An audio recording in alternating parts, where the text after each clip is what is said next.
Pamer harta kekayaan di media sosial kini menjadi petaka baru bagi para crazy rich. Salah satu yang baru terungkap adalah pesawat yang dipamerkan Juragan 99 ternyata hanya pinjaman.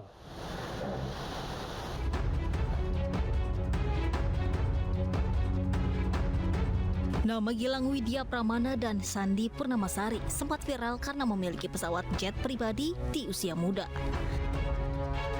Tak hanya pesawat jet, ia juga sempat mengunggah sejumlah kendaraan mewah miliknya dan rumah pribadinya bak istana. Polemik asal-muasal harta kekayaan Gilang pun sempat dipertanyakan. Tapi siapa sangka, jet pribadi nan mewah yang selama ini dipamerkan Juragan 99 ternyata hanya pinjaman.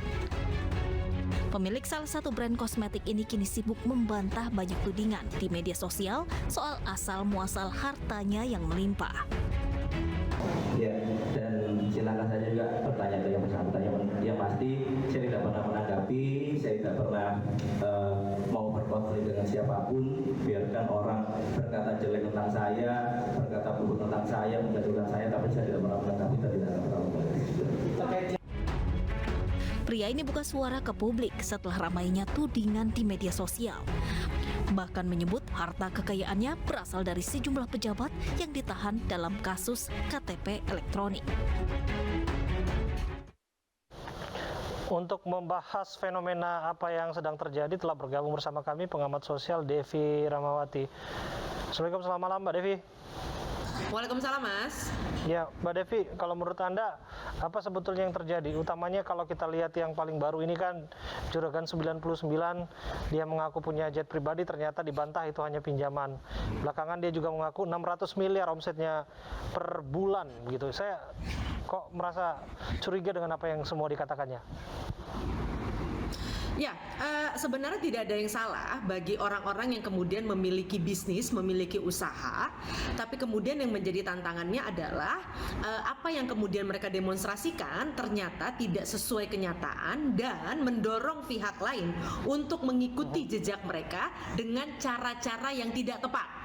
Ini salah satu yang sangat kita sayangkan dari perilaku mendemonstrasikan kesuksesan, kekayaan yang kemudian tidak dibarengi dengan informasi yang lengkap bahwa kesuksesan dan kekayaan tersebut diperoleh dengan kerja keras yang luar biasa.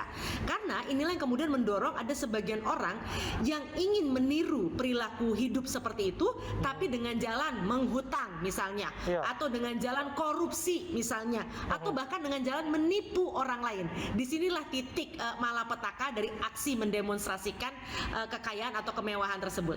Oke, apa yang disampaikannya orang mulai curiga satu persatu soal kepemilikan pesawat, kemudian omset 600 miliar per bulan itu juga kan menjadi tanda tanya, sampai ini juga dicolek oleh Dijen Pajak begitu ya. Yang menjadi pertanyaan saya, ini kan unit bisnisnya kan unit bisnis kecantikan ya.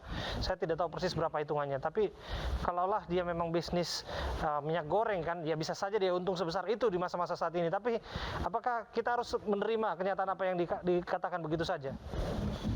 Kalau bicara soal aspek bisnis, selama itu memang bisa dibuktikan, menurut hemat saya cukup rasional. Sangat mungkin apapun bisnis, kalau memang secara konsisten dan serius dilakukan, memang sangat mungkin menghasilkan keuntungan yang luar biasa. Tapi catatan kita adalah yang perlu diperhatikan, memang ternyata ada sebagian orang juga yang betul-betul memanfaatkan faktor kemanusiaan kita semua, bahwa manusia itu memang dengan mudah akan terpikat dengan tampilan luar yang berisikan keindahan, kemewahan.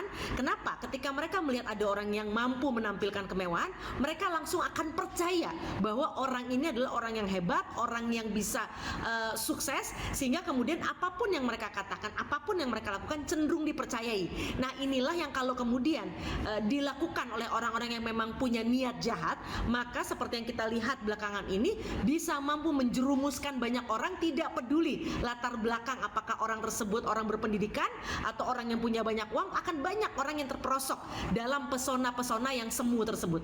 Oke, jadi tujuan dibalik ini semua Anda nilai semata-mata hanya untuk keuntungan ekonomi? Kalau itu harus dibuktikan, kayak yang sekarang sudah ditangkap oleh polisi kan memang terbukti ada unsur penipuan di sana, Iya. misalnya, gitu kan. Nah, tapi kalau yang lain-lain tentu saja perlu dibuktikan.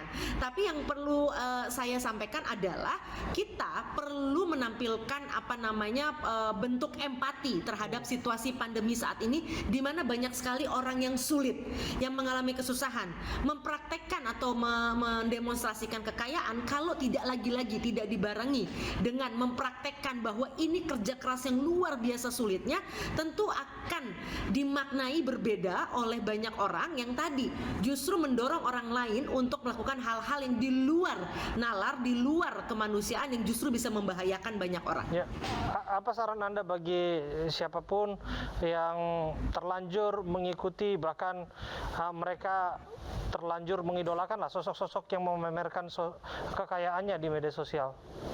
Mengidolakan orang yang menampilkan kekayaan baik kalau selama itu menjadikan kita punya motivasi untuk bisa menjadi orang yang hebat juga.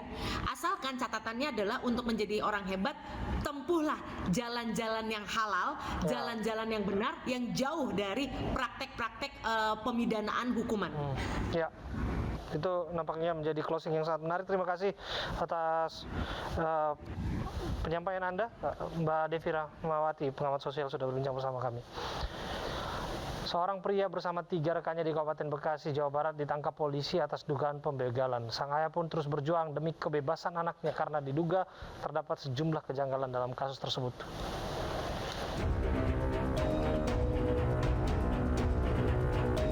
Inilah detik-detik penangkapan Muhammad Fikri, seorang pria yang diduga kader HMI cabang Bekasi saat ditangkap oleh 9 anggota kepolisian di warung tempat orang tua Muhammad Fikri berjualan 28 Juli 2021 lalu.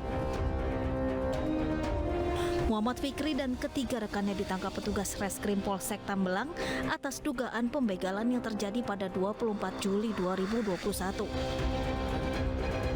Kasus ini menjadi viral karena berdasar keterangan saksi dan rekaman CCTV mengungkap alibi sebaliknya.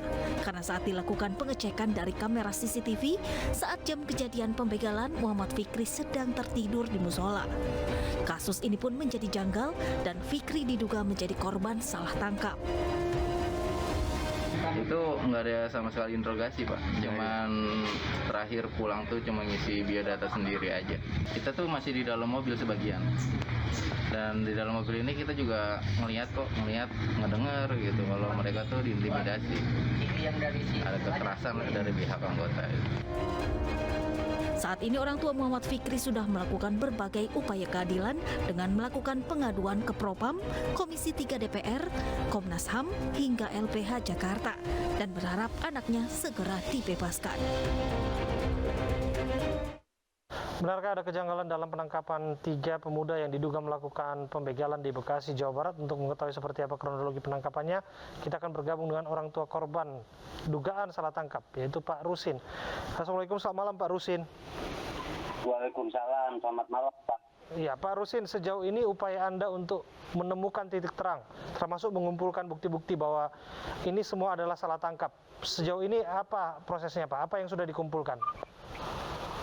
Ya, yang saya kumpulkan ya saksi-saksi, bukti-bukti CCTV, saksi-saksi yang pada tanggal yang dituduhkan itu Fikri berada di musola, yang saya kumpulkan itu semua. Oke. Betul Pak bahwa kami dengar putra Anda ini tidak diinterogasi, tidak melakukan proses wawancara sebagaimana mestinya, langsung ditangkap begitu saja? Betul. Dan bahkan pada saat penangkapan itu pun waktu itu tanggal 28 lah, Muhammad Fikri ya di warung.